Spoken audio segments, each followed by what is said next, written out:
Any interesting or favorite memories with other recording artists or producers you had a chance to be around or worked with you want to share with the audience today? Looking back now at your music career so far.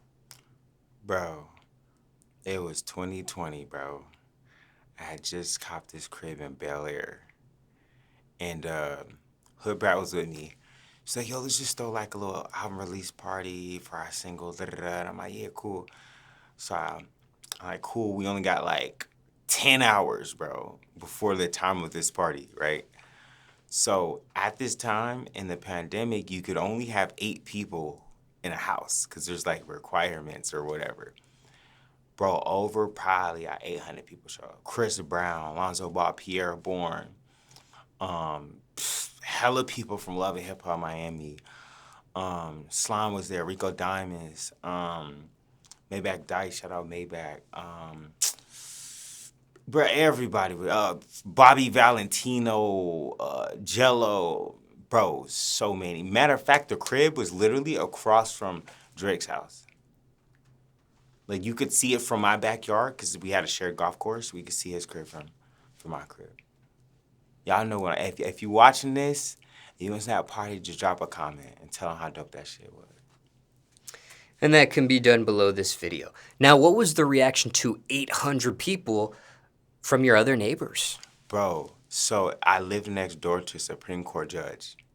So they called the police pull up, and he's like, so I can't, my partner had told me to come out, so I came outside, and the police was like, he's like, yo, like, there's a regulation, da, da, da. I was like, yo, bro, like, it's just an album release party, blah, blah, blah. There's only like 100 people in here. I was capping. I think I might have said like 50 or 40 or some shit like that.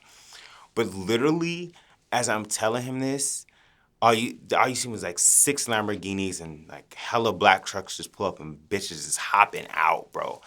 And then they're like just walking past me and the police while they're talking. And I was like, yo, like that, I promise you that is just it. And then they were like they was trying to come in or whatever. And I was like, I have people in here like that may not want their identities compromised. I was like, Chris Brown. And he was like, really, Chris Brown's in there? I was like, hell yeah. I was like, matter of fact, you want to come in? So that's when I brought him in. He was like looking around, like, it's dope. So then he left and he was like, well, look, we can't hear your music or anything like that from outside because the house so big, bro, you couldn't, like, the music's blaring on the inside, but you can't hear it from the street because we at the gate, you know what I'm saying? So he's like, yo, if they do call the police again, that we're going to be the ones, and then if we come, then we're going to have to shut the party down. So fuck around. They end up coming back, and then I end up shutting it down, but I end up leaving, like, as soon as I was, like, told everybody to leave, I just left and went to another party. Fucked up my fucking Benz that night, bro. Damn, bro. I was so fucked up. But yeah, that shit was lit, bro. The whole house just smelled like sex. And did you partake in any of that? Hell nah.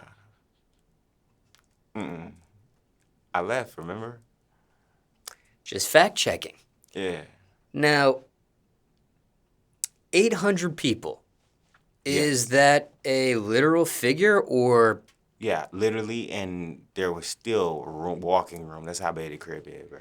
Now, how do 800 people get to attend a house in a neighborhood such as that with all their cars and things of that nature? Bro, literally, so had a 10-car garage port where you could park in there. So that's me and my partners, and then the people who came there earlier were in the actual driveway. Everybody else literally had to park their car down the street and Uber there. You know how much Uber made off me that night, fool? Like, that shit was crazy, fool. Yeah. Now, aside from the calls of the police and things of that nature, how did other neighbors treat you after the party was finished and things of that nature, days later, weeks later? They got me kicked out of that neighborhood. 'Cause my black ass, my skinny, fine ass black ass was just, feel me? Dead homie. I'm the coldest nigga south of Antarctica. I'm smoother than the bottom of a skateboard. You feel me? I'm smoother than the squirrel with a jerry curl. They ain't like that. Threatening. They wise looking at me. Look at that. I mean, yeah, I'm him. Feel me? So how long did you remain at that property before you were kicked out? Probably like 3 months, 4 months or some shit like that.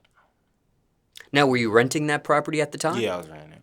So what happens in an instance like that where you have a contract, and imagine the contract was at least a year of rent? Yeah, so I was renting it from these people at NASA, some dude who worked at NASA or for NASA or some shit. And it was a contractual agreement that was broken just because of the terms and conditions was I wasn't supposed to have any property damage. And yeah, that just kind of was unavoidable with that. Even though I paid for it, it was still like a violation of the contract. So they used that language or that infraction. Absolutely, yeah. Okay. I understood. I knew it when it happened, but they didn't find out until later.